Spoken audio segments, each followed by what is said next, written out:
Assalamu alaikum students, how are you? I hope that all of you are in good spirits. That's great.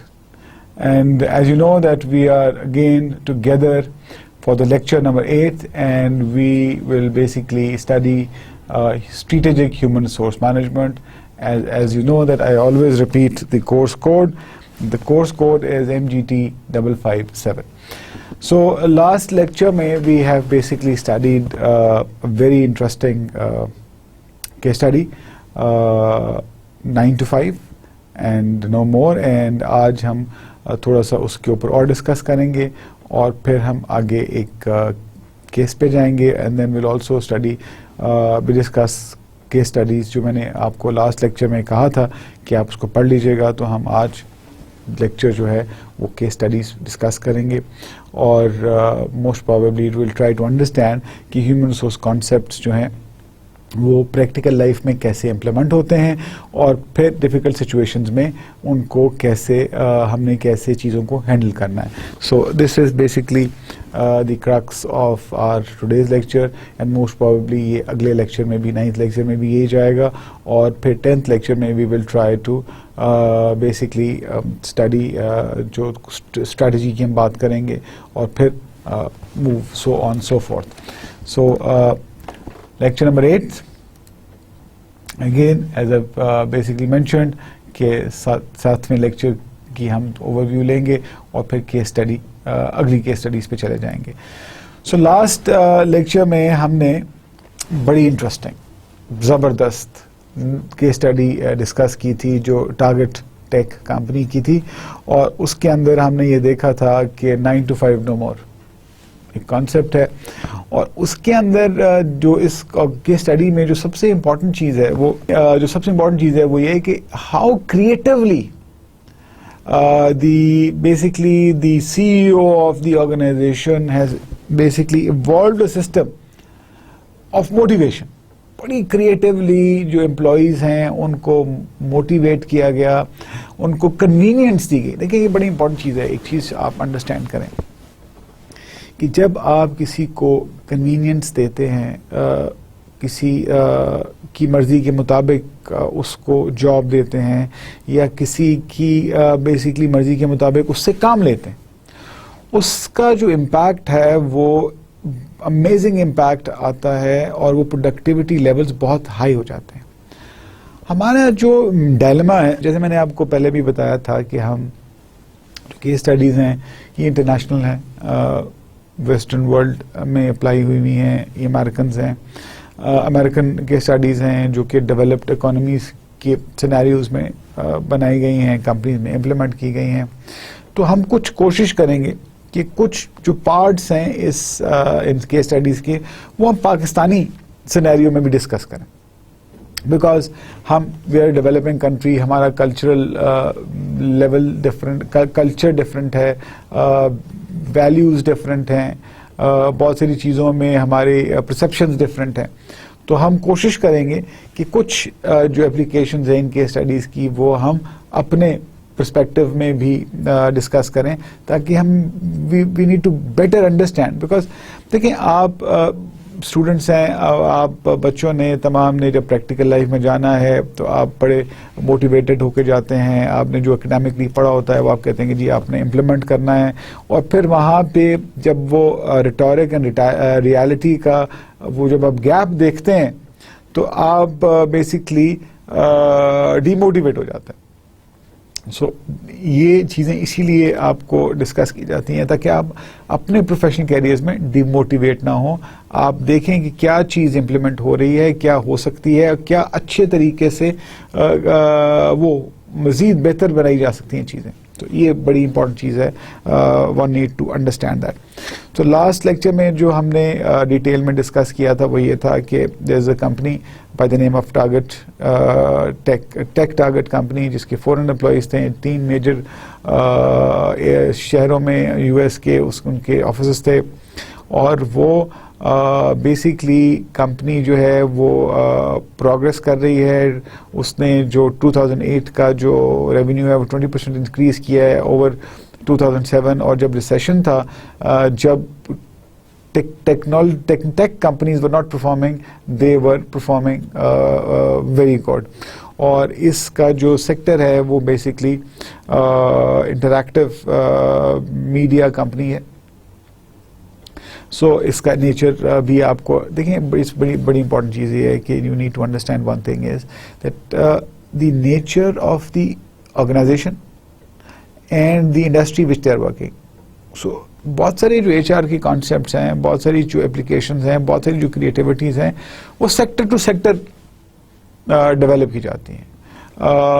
Basically nature of the company is very important. जैसे कि हमने last lecture में discuss किया था कि for example आप interactive media company है और ये मोस्ट प्रोबेबली इसके अंदर थ्रू आउट बेसिकली 24/7 काम होता होगा और आप कन्वीनियंटली काम कर सकते हैं, ऑफिस में जा सकते हैं फिर. लेकिन अगर यही जो पॉलिसी है वो अगर हम इम्प्लीमेंट करें फॉर एग्जांपल किसी प्रोडक्शन कंपनी ना मीन्स जो फिजिकल प्रोडक्ट्स बना रही है. For example there is a company those who are manufacturing mobile phone sets और लैपटॉप्स और बेसिकली सोप और एनीथिंग, कार्स, मोटरसाइकिल्स. सो इसमें जो चीज़ आपको अंडरस्टैंड करनी है, इवन सर्विस इंडस्ट्री में आप फॉर एग्जांपल देख लें कि आप एयरलाइन ले लें.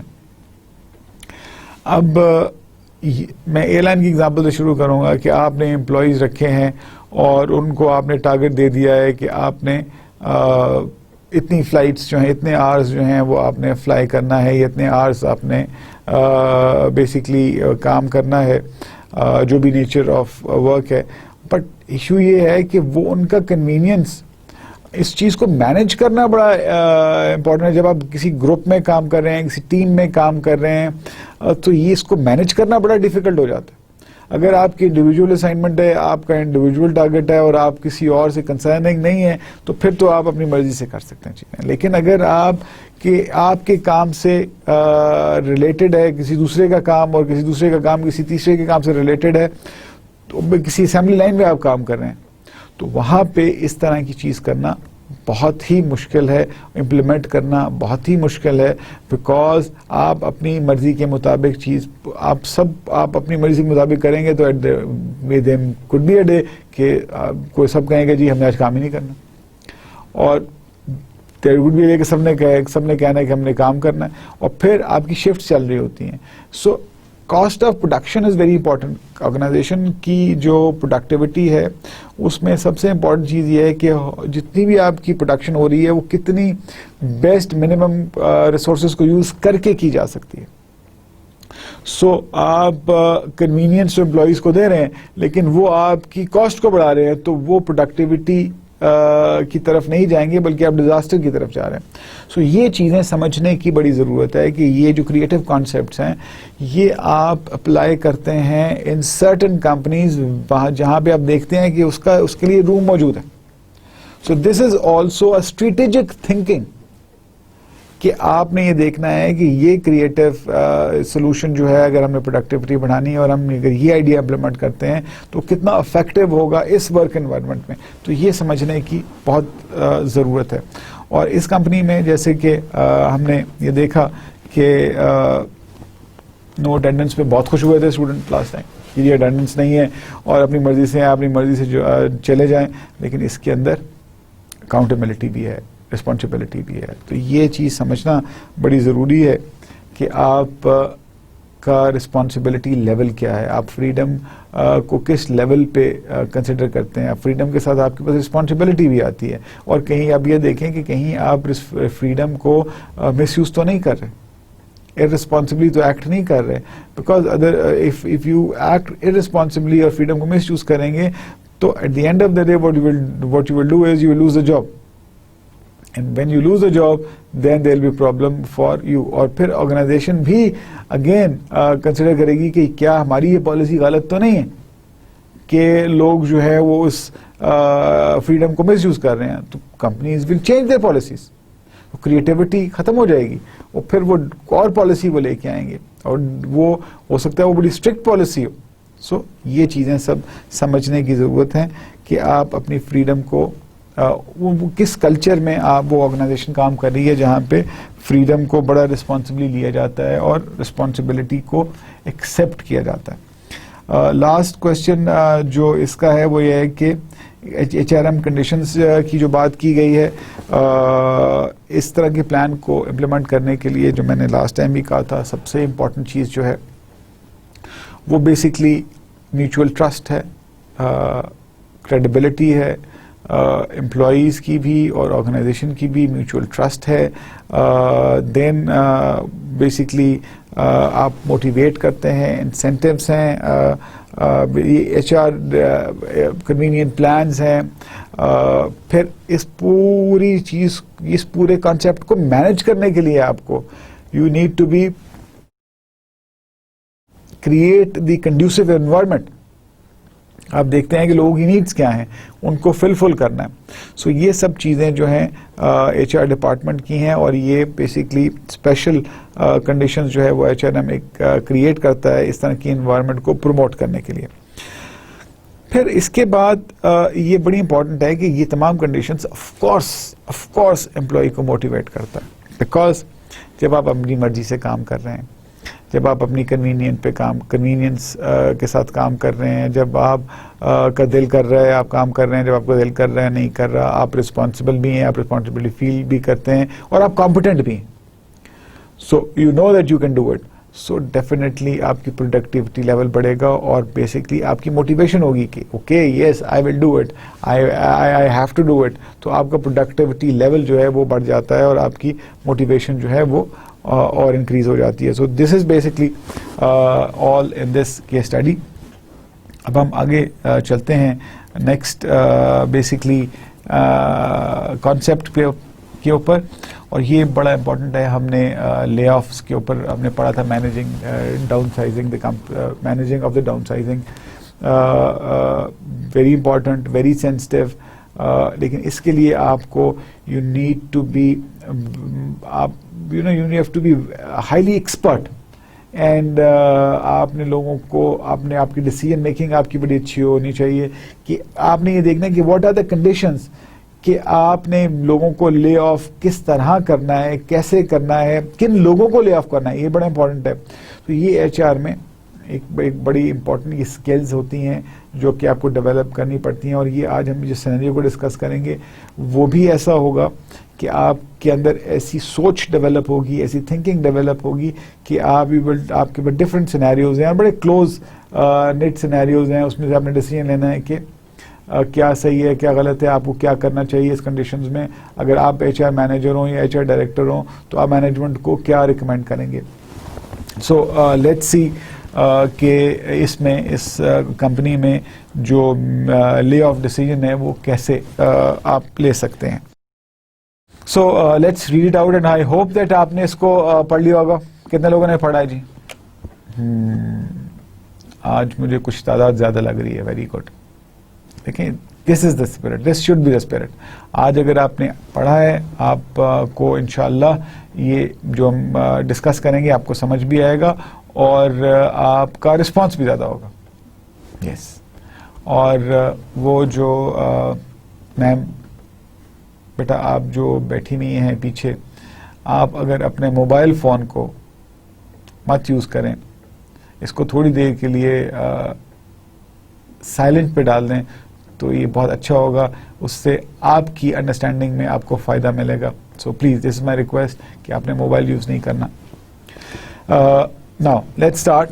Every manager at some point in his or her career is likely to face the difficult task of making the laying off of the employees। और ये बड़ा, जैसे मैंने पहले भी आपको ड्यूरिंग द लेक्चर जब हम इसको पढ़ रहे थे तो मैंने भी आपको बताया था कि इतना आसान डिसीजन होता है, it's a very difficult decision.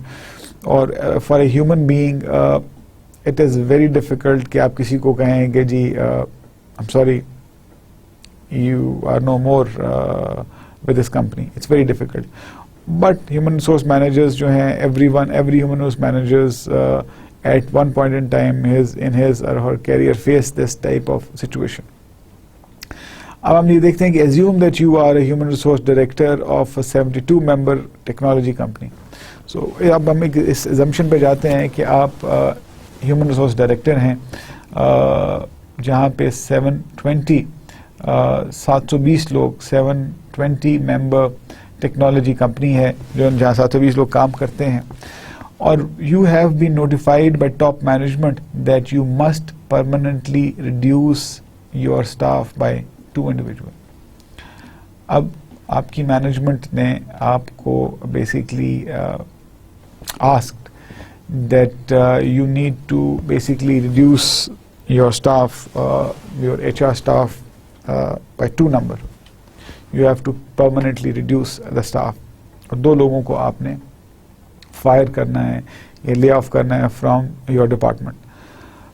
अब जो नीचे 5 लोगों को की डिस्क्रिप्शन दी गई है, and you need to decide कि which 2 you basically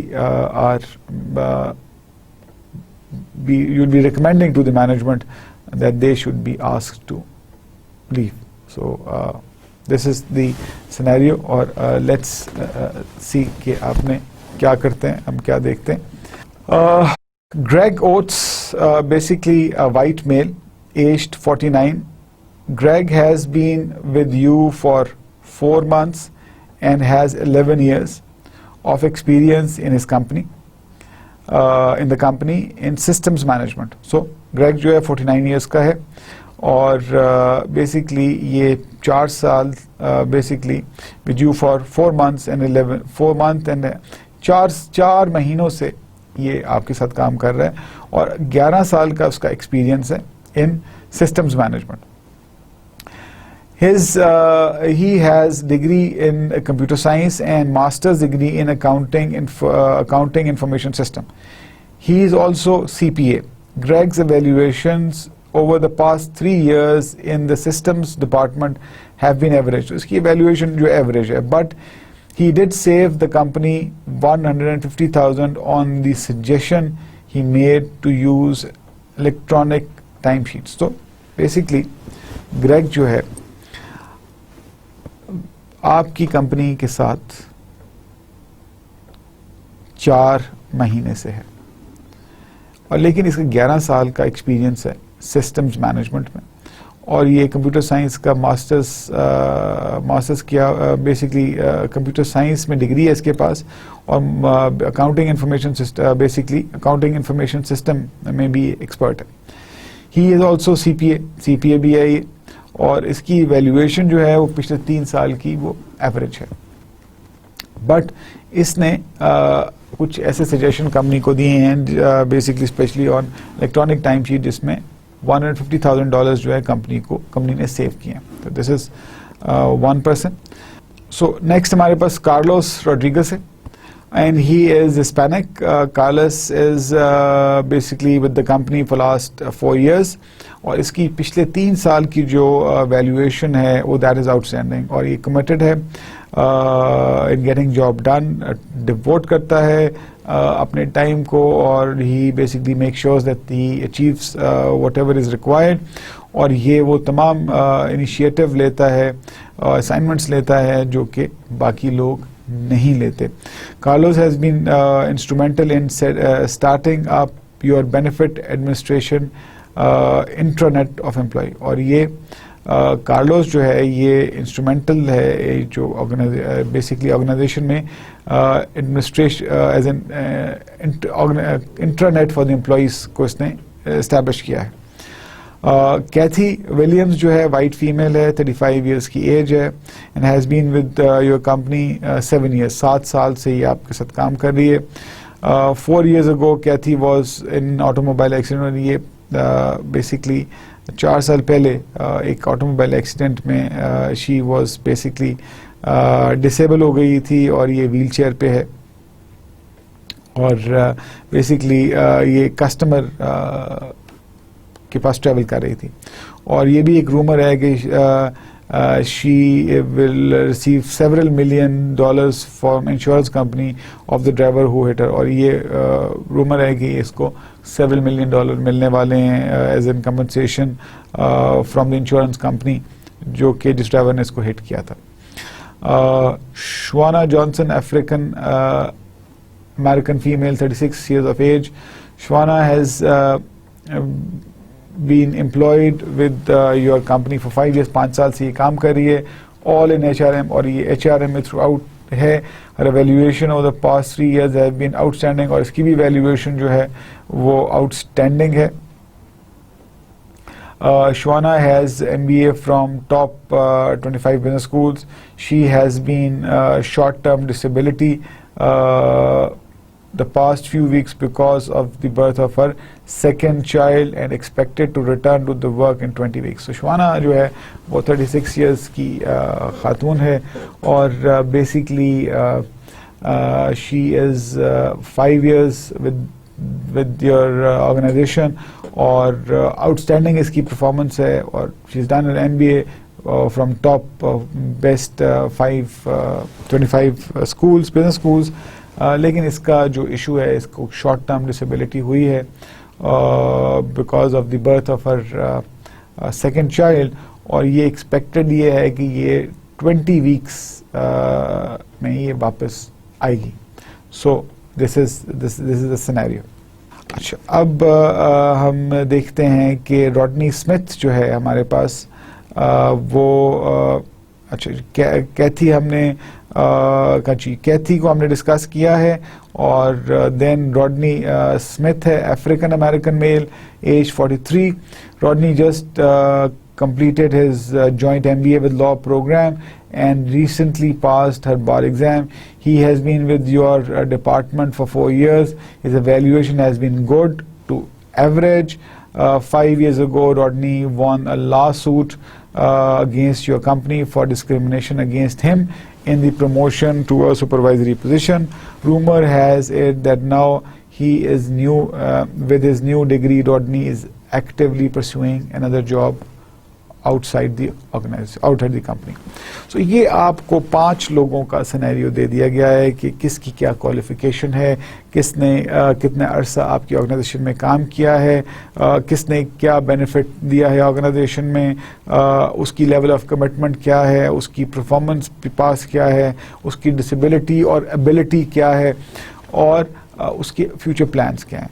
अब बेसिकली अब हमने ये देखना है कि given these 5 descriptions, make a recommendation to your boss in which 2 employees will be laid off। तो बेसिकली रिकमेंडेशन देनी है कि 2 जो employees हैं वो उनको laid off किया जाए। Discuss any other options you might suggest to meet the requirement of downsizing by 2 employees without resorting to the 2 layoffs। अच्छा, ये भी हो सकता है कि आप कोई और ऑप्शन ये देखें कि वो दें कि आप 2 लोगों की डाउन साइजिंग ना करें, लेकिन बेसिकली डाउन साइजिंग हो जाए। So this is if you have any suggestion in your mind, तो वो भी आप दे सकते हैं। Discuss what you will do to what you will do to 1 क्या है, assist the 2 individuals who have been let go, and एक तो आपने ये भी बताना है कि जो 2 इंडिविजुअल्स हैं जिनको आप बेसिकली ले ऑफ कर रहे हैं, उनको आप असिस्ट कैसे करेंगे। जैसे हमने मैनेजिंग डाउनसाइजिंग में देखा था कि it is the job of the human resource department to assist their employees, because ये गुडविल क्रिएट करता है। अगर आप उनको असिस्ट करेंगे, उनको कॉन्फिडेंस मिलेंगे, उनको कोशिश करेंगे कि उनको बेसिकली राइट एडवाइस करें, उनके लिए देखें, उनको रिकमेंड करें राइट जॉब्स, उनको एक्सप्लेन करें व्हाट्स पोजीशन। सो ये बड़ा इंपॉर्टेंट है। तो हाउ आप वो एक्सप्लेन करेंगे कि आप उनको असिस्ट कैसे करेंगे, और असिस्ट दी रिमेनिंग 3 एम्प्लॉयज, और फिर असिस्टेंट रिमेनिंग 3 एम्प्लॉयज। जैसे हमने डाउनसाइजिंग में ये भी पढ़ा था और डिस्कस भी बड़े डिटेल में किया था कि जो एग्जिस्टिंग एम्प्लॉयज़ हैं उनको भी आपने काउंसलिंग करनी है, उनको भी वो थ्रेट जो है वो फील ना करें कि कल पता चलेगा जी वो भी फारिग हो रहे हैं, तो उनको भी आपने कैसे असिस्ट करना है। तो ये चीज़ें जो हैं ये हमने डिस्कस करनी है। तो अब हम सिनेरियोस डिस्कस करते हैं। आप भी मुझे बताएंगे कि कौन से 2 लोग जो हैं जिनको हम ये कह सकते हैं कि इनकी हम छुट्टी करा दें। यूजुअली यही कहा जाता है कि ये बात इनकी छुट्टी करा दें, तो ये टर्मिनोलॉजी लोकली ऑर्गेनाइजेशन में यूज होती है। सो अब हम देखते हैं कि पहले हमारे पास ग्रेग ओट्स है, 49 ईयर्स उसकी एज है, ये देखिए 49 ईयर्स एज है, और आपके साथ वो 4 महीने से काम कर रहा है, लेकिन उसका एक्सपीरियंस 11 साल का है और पढ़ा लिखा भी है, क्वालिफाइड भी है, और उसने कंपनी को सजेशन दे के $1.5 लाख की सेविंग भी की है। ऑन द अदर हैंड आपके पास कार्लोस रोड्रिगेज है, हिस्पैनिक मेल है। सो बेसिकली हम ये देखते हैं कि इसमें सबसे ज्यादा वीक कौन है। पहले तो हम ये देखते हैं कि सबसे ज्यादा वल्नरेबल पोजीशन किसकी है, वीक कौन है। कार्लोस रोड्रिगेज जैसे हमने ये देखा कि मेल है, 31 है, आउटस्टैंडिंग है, बेसिकली इसकी चैलेंज भी लेता है और इंस्ट्रूमेंटल भी है, तो ये तो आउट ऑफ द क्वेश्चन है कि हम इसको कंसिडर करें कि इसको हम रिकमेंड करें फॉर द ले ऑफ। सो ये तो आपका परमानेंट एम्प्लॉई है, क्योंकि मोटिवेटेड भी है, एक्टिव भी है, कंट्रीब्यूट भी कर रहा है, एज भी उसकी 31 है, तो he is the best basically person for your department. So एक तो ये, इसको तो आप अलग कर लें कि ये तो आपके पास है। अब आप ये देखें इसमें जो वीक आपको लग रहा है, आपको कौन इसमें सबसे ज्यादा वीक कौन लग रहा है आपको? एक्सीलेंट एक्सीलेंट, आज इधर से जवाब आया है, मैं समझता हूँ आज अगेन ब्रिलियंट। आज मैं पिछले 2 लेक्चर से देख रहा हूँ कि आप मोबाइल यूज नहीं कर रहे, आपका फोकस जो है ना वो लेक्चर की तरफ है, तो आई एम हैप्पी कि आपने बड़ा अच्छा मुझे जवाब दिया कि जो सबसे वीक इसमें जो कैंडिडेट लग रहा है वो रॉडनी स्मिथ है। अब रॉडनी स्मिथ वीक क्यों है ये भी हम देखते हैं। एक तो बेसिकली 43 इयर्स का है, एमबीए उसने रिसेंटली किया है लॉ प्रोग्राम के साथ, वो लॉ सूट में भी इन्वॉल्व रहा है क्योंकि उसकी प्रमोशन कंपनी में नहीं की, और वो जॉब को ढूंढ रहा है, वो he is looking job outside the company. तो उसका वो फोकस नहीं है इतना ऑर्गेनाइजेशन के साथ, उसकी कमिटमेंट नहीं है, और वो ऑलरेडी प्लान कर रहा है कि जी वो नौकरी छोड़ दे, इज वे आउट, सो वो जॉब ढूंढ रहा है। तो एक तो रॉडनी स्मिथ आप कर लेंगे अपने पास नोट डाउन कि जी एक इसको हम रिकमेंड करेंगे। अब व्हाट इज द नंबर 2? अब नंबर 2 में हमने हमारे पास बेसिकली कैथी विलियम्स भी है और शवाना जॉनसन भी है। कैथी विलियम जो है वो 35 इयर्स की है, बेसिकली आपकी ऑर्गेनाइजेशन में 7 साल से काम करी है, लेकिन पिछले 4 साल से वो एक एक्सीडेंट में इंजर हो गई थी और वो डिसेबल्ड है, और बेसिकली उसकी जो परफॉर्मेंस है पिछले 2 साल में वो एवरेज है, और उसके पास बैचलर्स डिग्री है ह्यूमन रिसोर्स में एंड मास्टर्स डिग्री है ह्यूमन डेवलपमेंट में। और कैथी स्पेशलाइज करती है training, career and organizational development activities में। सो कैथी बेसिकली क्वालिफाइड है आपकी ह्यूमन रिसोर्स मैनेजमेंट में, एंड पिछले 2 सालों से उसकी जो परफॉर्मेंस है वो basically has been above average. So performance भी उसकी ठीक है, अबव एवरेज है, ह्यूमन रिसोर्स में भी है। डिसेबिलिटी बेसिकली ऑर्गेनाइजेशन के ही वो काम से गई थी, क्लाइंट से मिलने के लिए वहाँ पे आई। सो आई थिंक क्वालिफाइड भी है, अबव एवरेज भी उसकी परफॉर्मेंस है, स्पेशलाइज्ड करती है वो ट्रेनिंग में और ऑर्गेनाइजेशन डेवलपमेंट में, तो इसको भी आप रूल आउट कर देंगे कि ये sheet should also stay in the company. So आपके पास सेकंड कार्लोस हो गया, विलियम्स हो गया। Now you have to decide between Greg Oates and Shawana Johnson. अब शवाना जॉनसन जो है वो अफ्रीकन अमेरिकन है, फीमेल है, हाईली क्वालिफाइड है, उसकी जो वैल्यूएशन है वो भी आउटस्टैंडिंग है, एमबीए किया हुआ उसने, लेकिन वो आएगी 20 हफ्ते बाद, वो छुट्टी पे, उसको कुछ बेसिकली डिसेबिलिटी हो गई है। और ग्रेग ओट्स जो है वो बेसिकली 49 इयर्स का है, सिस्टम्स है, वो कंप्यूटर साइंस मास्टर्स है, अकाउंटिंग इंफॉर्मेशन में की गई है।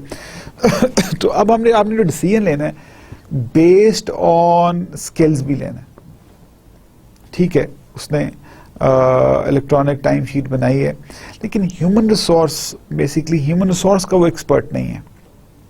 ग्रेग ओट्स जो है आपके साल 7-4 बेसिकली महीने से है, उसका 11 साल का एक्सपीरियंस है किसमें? सिस्टम्स मैनेजमेंट, ये डिग्री इन कंप्यूटर और डिग्री इसकी कंप्यूटर साइंस में, और बेसिकली CPA किया हुआ है, सर्टिफाइड बेसिकली अकाउंटेंट है ये। और Greg's evaluation past 3 years in systems department has been average, और इसकी परफॉर्मेंस भी एवरेज रही है। तो अगर आप शवाना जॉनसन से कंपेयर करें ग्रेग ओट्स को, तो आपको दोनों में से बेहतर कौन सा लगता है, या आप समझते हैं दोनों में से किसको किया जाए? आप मुझे बताएं, आप बताइए। आप ये समझती हैं कि शवाना जो है उसको ले ऑफ किया जाए क्योंकि वो 20 हफ्ते बाद वापस आएगी और she is not available? Okay, आप सिर्फ इसलिए कह रही हैं कि वो 20 हफ्ते के लिए वो, बिकॉज उसको एक टेम्प्रेरी पार्शियल डिसेबिलिटी हुई है और शॉर्ट टर्म डिसेबिलिटी है, और वो 20 हफ्ते तक दफ्तर नहीं आ सकती, और इसलिए उसको ले ऑफ किया जाए।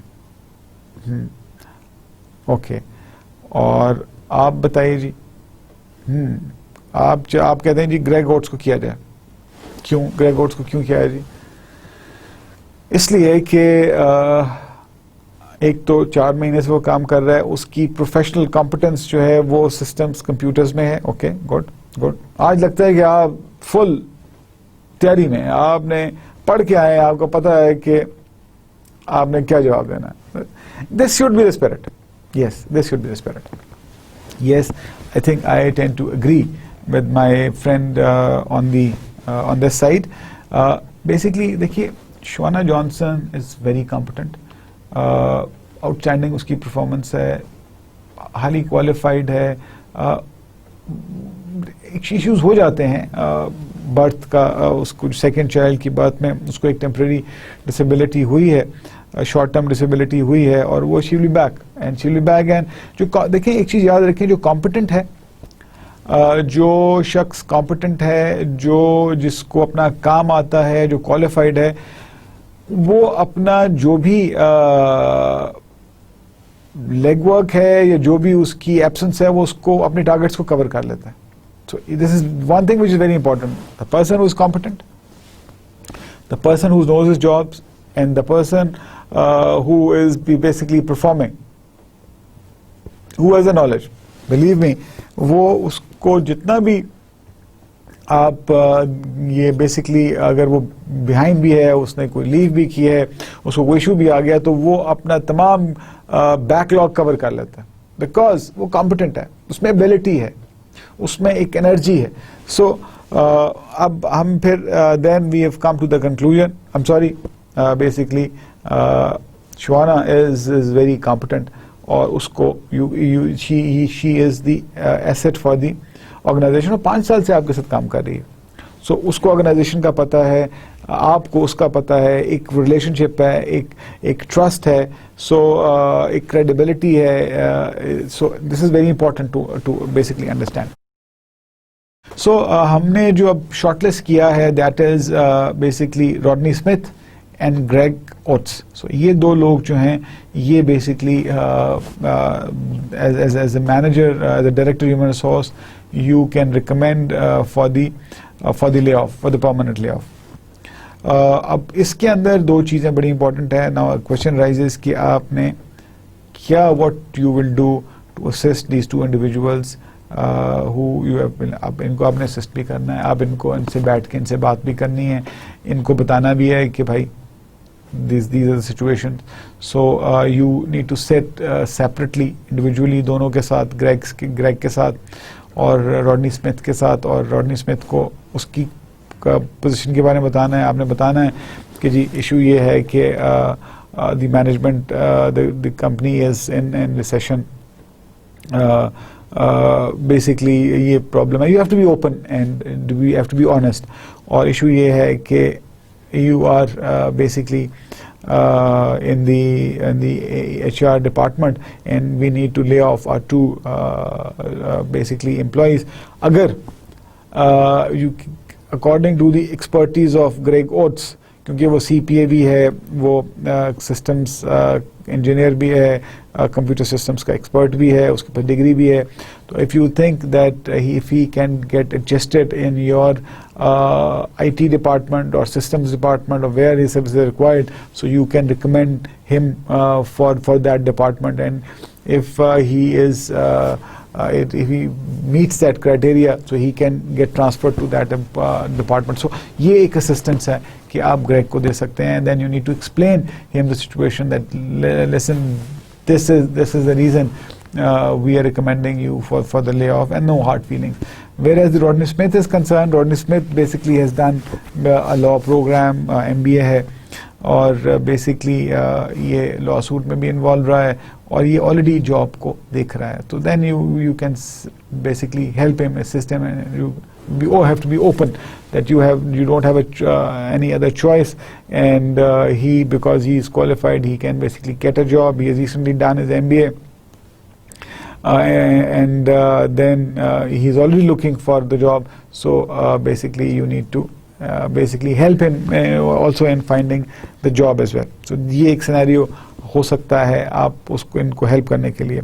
Or then again, for the motivation of remaining employees, you need to sit with them, you need to talk with them, you have to be very open with them, you have to give them the confidence that the reason जितने भी हमने reason discuss किए हैं, what are the reasons that that you have been basically considering them to stay in the organization, because of their competence, because of their loyalty, because of their commitment towards the organization.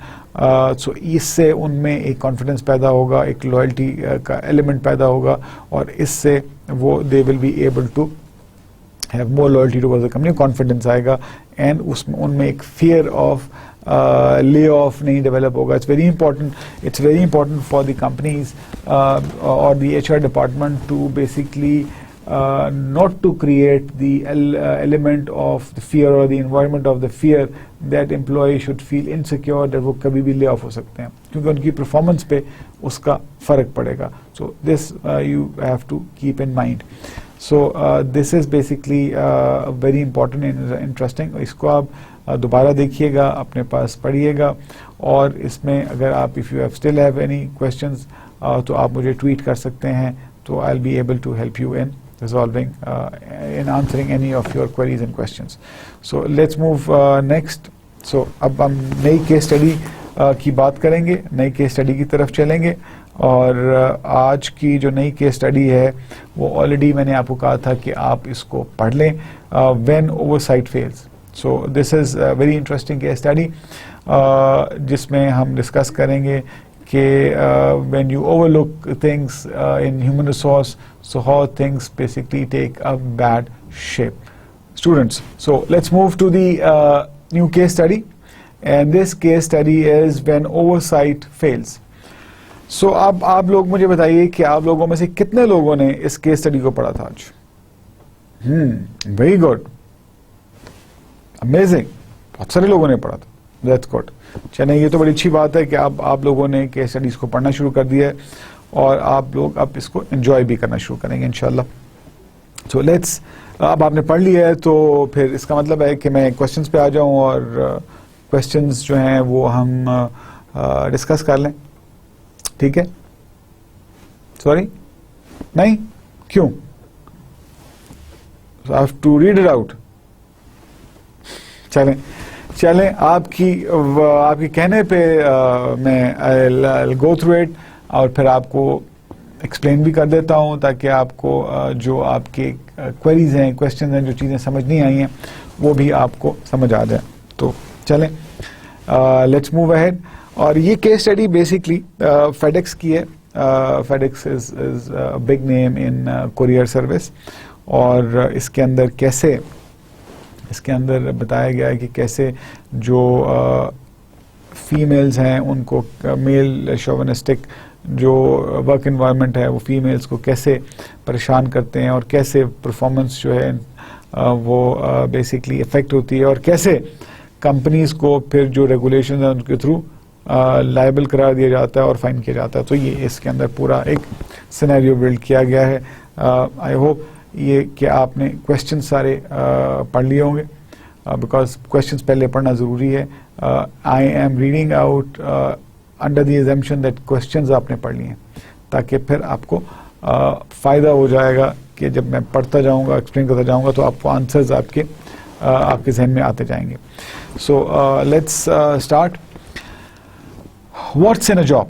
For most worker, jobs entail specific and routine work activities. और job में क्या है, तमाम basically workers के अंदर जहन में job के अंदर वही स्पेसिफिक और रूटीन वर्क एक्टिविटीज़ होती हैं. जो रूटीन वर्क एक्टिविटीज़ हैं, जो आपकी जॉब स्पेसिफिकेशन के मुताबिक आप दफ्तर जाते हैं, अपना काम करते हैं, वापस आते हैं.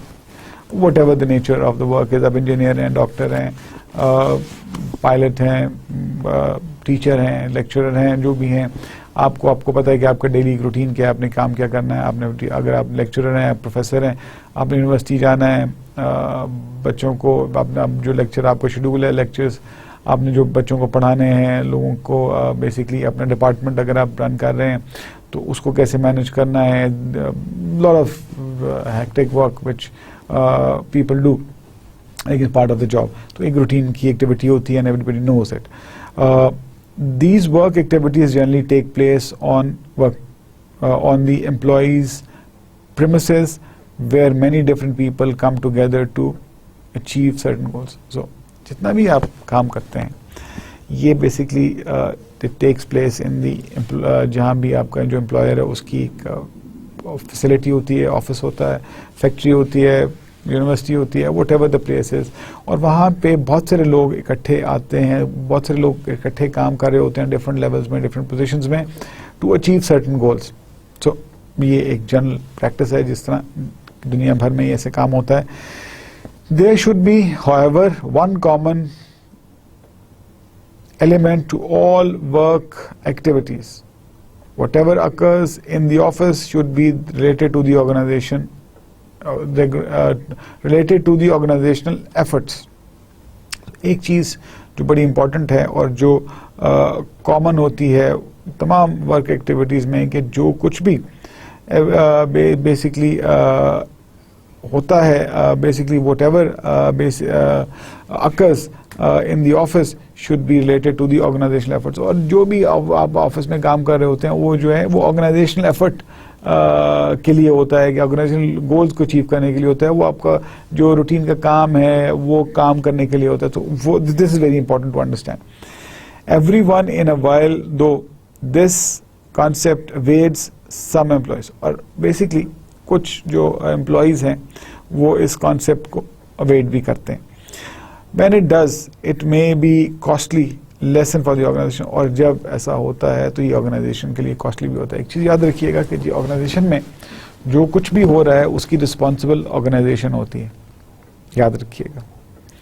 आप वर्कर्स अगर एक ऑर्गेनाइजेशन में काम कर रहे हैं, एम्प्लॉय काम कर रहे हैं और ऑर्गेनाइजेशन के लिए काम कर रहे हैं और ऑर्गेनाइजेशन की प्रोग्रेस के लिए एफर्ट्स कर रहे हैं, and the human resource department is monitoring, evaluating, उनके बॉसेस उनको एवेल्युएट कर रहे हैं, मॉनिटर कर रहे हैं, पूरा human resource systems in place है, और उसमें अगर कोई वायलेशन होती है और ऑर्गेनाइजेशन उसको बेसिकली एड्रेस नहीं करती, तो फिर कल ऑर्गेनाइजेशन को वो कॉन्सिक्वेंसेस भी फेस करने पड़ते हैं, जो अभी हम आगे देखेंगे कि इस फेडेक्स को, इस ऑर्गेनाइजेशन को कैसे कॉन्सिक्वेंसेस फेस करने पड़े.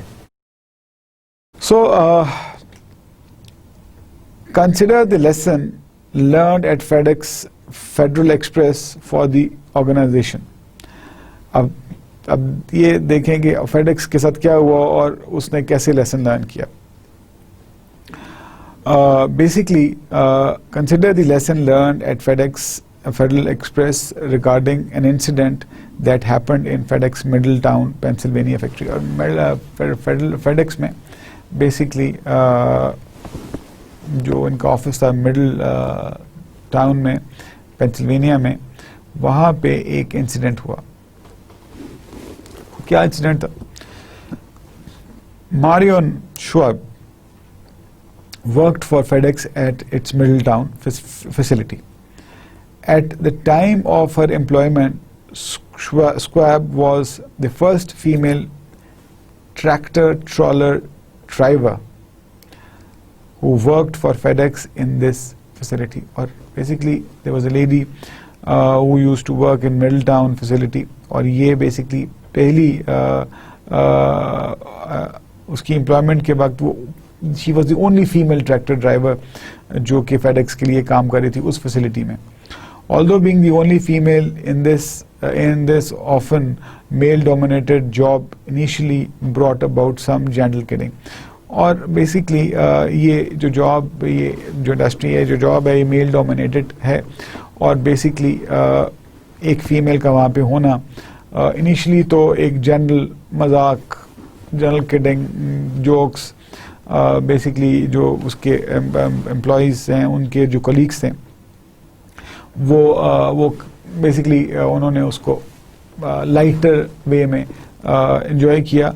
लेकिन with the passage of time basically इसके जो फेलो एम्प्लॉयज़ थे वो ग्रेजुअली टर्न्ड अगली और वो बेहुदा होते गए with passage of time. So, Shoaib was often subjected to anti-female comments and questioned as to why she wanted to work in men's job. और ये basically जो मजाक था वो अगली होता गया और फिर उसको anti-female comments दिए जाने लगे and then questions was being asked by her colleagues कि जी आप why you have taken up this man-dominated job. So, Shoaib tried to ignore these comments directed towards her, but they became more pronounced and mean-spirited. और ये situation खासी basically ugly होती गई with passage of time. Shoaib tried to ignore it, but there was a limit. Although she was attempted to do her job to the best of her abilities, the comments got nastier. She eventually saw them as threat against her, and then that's where Shoaib's mind that the line has been crossed. Or basically, there's a limit. There's a limit that you can take nonsense. और जब ये comments nasty होते गए और एक stage I that when the lady thought that now she has been threatened and cannot perform job adequately, so then she thought that now the line has been crossed. Basically, she reported to her supervisor that the guys were creating a threatening work environment for her. She had hoped that her male supervisor would speak to fellow employees and have such abuse stopped. Up then she basically, when she thought that okay, enough is enough, she reported to her supervisor that these guys were creating a threatening work environment for her, and she hoped that उसका जो boss है, he will talk to her fellow employees and things will basically get solved. But it didn't work basically, and instead, after filing her complaint, Shoaib was subjected to even more abuse.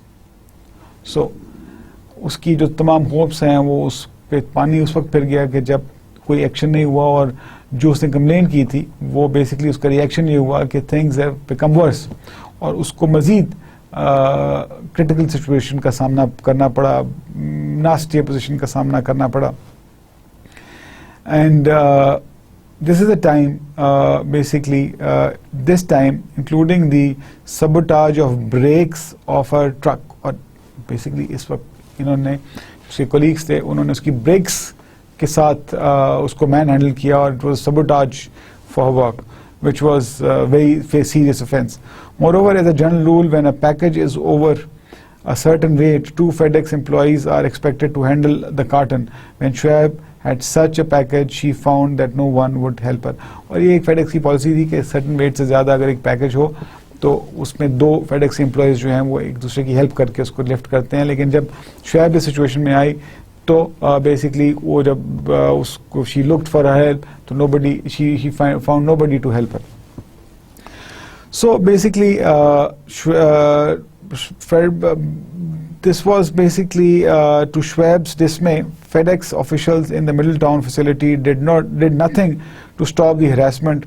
Her complaint and request for help fell on deaf ears. उस पे उसकी जितनी भी complaint थी, उसका जो issue था वो इस harassment को they've not been able to stop it, and finally in desperation she filed a lawsuit against the FedEx for sex discrimination and retaliation. और उसने basically FedEx के खिलाफ lawsuit file कर दिया for sex discrimination and retaliation. Under the FedEx discrimination laws, it's employees' responsibility, it's employers' responsibility to ensure that the workplace is safe and free from any form of discrimination. Or under the basically federal discrimination law, America का जो ये law है उसके अंदर ये employer की responsibility है कि वर्क प्लेस सेफ हो और फ्री फ्रॉम एनी डिस्क्रिमिनेशन हो, regardless of employees' background, gender, age, and the like. Individuals are not to be treated differently, but when discrimination occurs, the management does little or nothing about it, and organization can be held liable. और इसमें basically discrimination में whether the person is male, female, skin, color, background, whatever it is, अगर कोई discrimination है तो under the federal law organization has to intervene and basically help the person who is basically being harassed. If organization has not been able to basically resolve the situation, then organization under the law is held responsible. So ये बड़ा important एक lesson है, ये factor है in fact. For FedEx, Shoaib's experience provided a painful lesson. After conducting an investigation and finding her accusations to be factual, the EEOC awarded Shoaib more than $3 million. How much? More than $3 million. This include monies for her lost wages, for the pain and suffering she endured, and $2.5 million in punitive damages as punishment because FedEx did not protected her civil rights as an employee.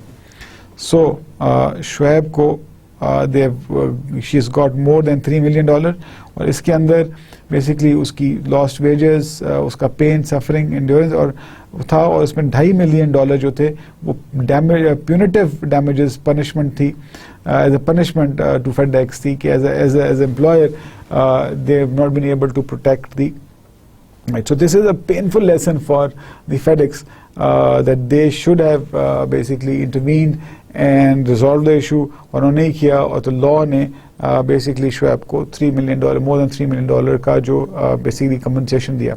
So this is basically this happens when generally in organizations you don't oversight fails, you don't need you just take things for granted and you don't basically act in an appropriate way. So according to the law, if you are punished, so then the punishment is heavy. So let's see what are the questions, and then we'll try to answer your questions. So first question is, where do you believe HR failed Marian Shoaib's in this case? Explain.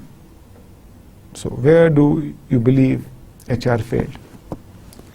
Basically, you need to understand one thing is that HR's responsibility is to create an environment of mutual respect and eliminate the elements of harassment or discrimination. So we have discussed in the earlier case studies as well that the organization has the policies, and the policies have to be HR policies, and the HR policies has to be understood by the employees. Or in this case mein, I think the HR policy failed to basically get their employees realize that if there's one female working, everybody has to respect it and everybody has to treat it equally, and the environment should be there that there's no discrimination. So here basically HR failed in implementing the true regulations, or even as a federal law, as a federal basically as a law, it has been binding on the HR department, the organization, that they need to abide by the regulations. So here this is the answer of the first question. And then what do you believe FedEx must do differently to ensure that such an event does not occur again? So this is very important. This is very interesting and important. That FedEx it's a very painful lesson for the FedEx when they have been fined more than $3 million, and it is hell of a money. Ms. Shoaib got the greatest compensation, but you cannot say that the pain she has gone through, the teasing she has been through, was, I think, the mental fatigue was more than this much of the money. But still, this is a lesson for FedEx, and I think FedEx basically must ensure that at every level, in every department, the equal employment opportunities basically should be implemented. There should be no discrimination.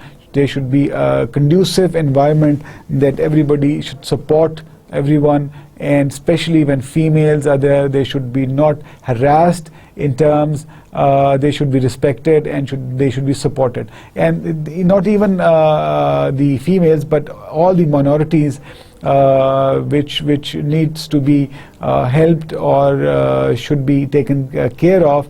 The HR department is responsible to look after their interests. And if their problem comes in, if the problem arises, then Human Resource Department needs to take immediate action, need to see that what are the problems, need to resolve the issues, and there comes the strategic benefit that once the HR department takes an appropriate action in time, then the long-term consequences and long-term damages and long-term problems won't occur. So here, basically, FedEx need to implement such a monitoring system where any problem comes in, that has to be basically on the agenda of the HR department, and if HR department doesn't look into it, then it goes up to the senior level management basically to resolve the issues. So this is very important.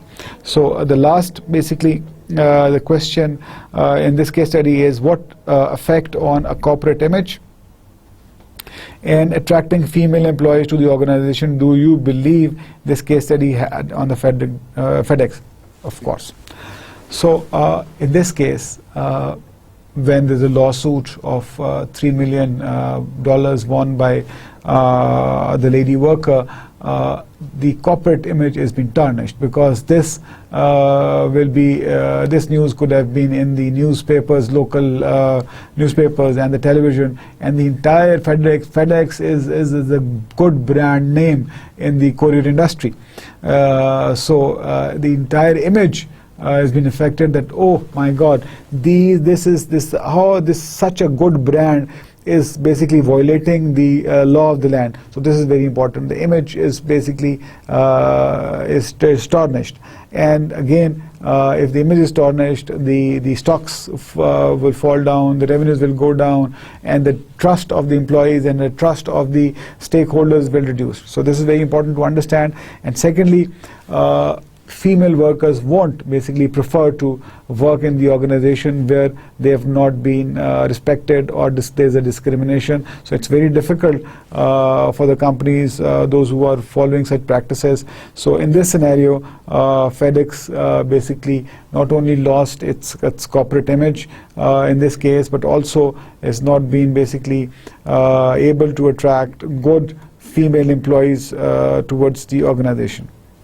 So here we end this basically this case study. When oversight fails, it's very important in the organization that things should not be taken for granted, and if anything which is being violated and which is not according to the policy or not in the line of the philosophy of the HR philosophy of the organization, that has to be basically pinpointed there and then and resolved. This is very important for any organization who wants to thrive and grow and become a good brand name in the industry.